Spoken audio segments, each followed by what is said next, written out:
రామాయణ దివ్య కథా వినుడోయమ్మ ఆ పారాయణ మహిమతో తొలగును కర్మ రామాయణ దివ్య కథా వినుడోయమ్మ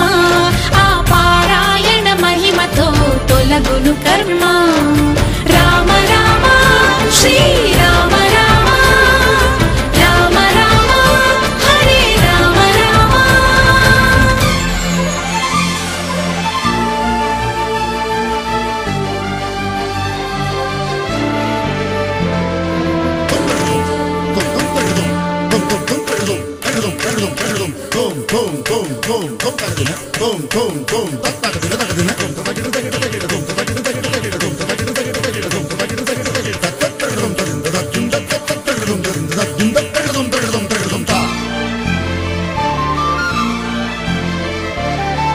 అయోధ్య నేలెను దశరథ ద్రుపది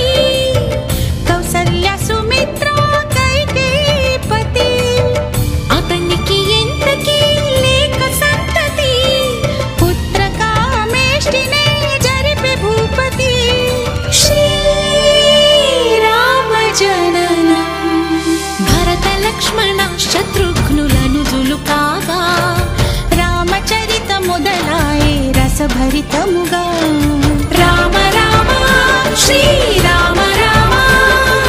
రామ రామ హరే రామ రామ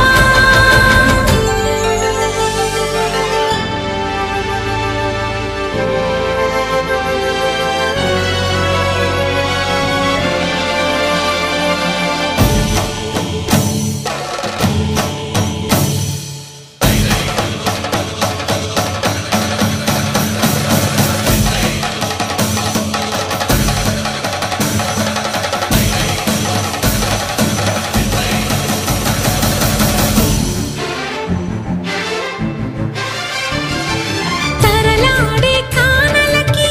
తాపసితో తరిగాడే తాటకిని శరములతో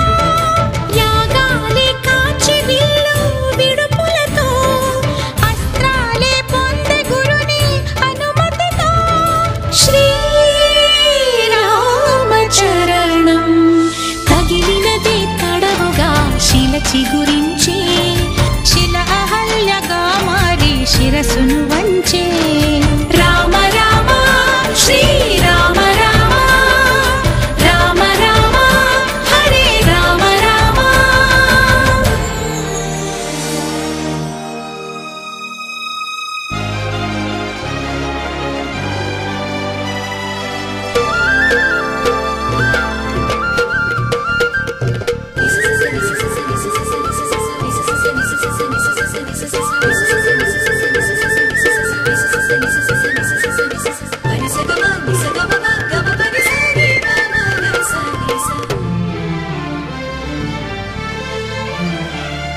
సాకేత రాముని వన్ని కువలపు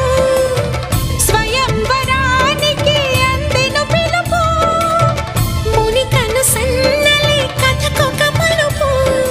మూడు ముళ్ళ బాటలో మిథిలకు నడుపు శ్రీరామచరితం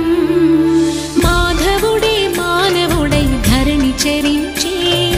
పతిత పావనుని జన్మకు అవని తరించే రామ రామ శ్రీరామ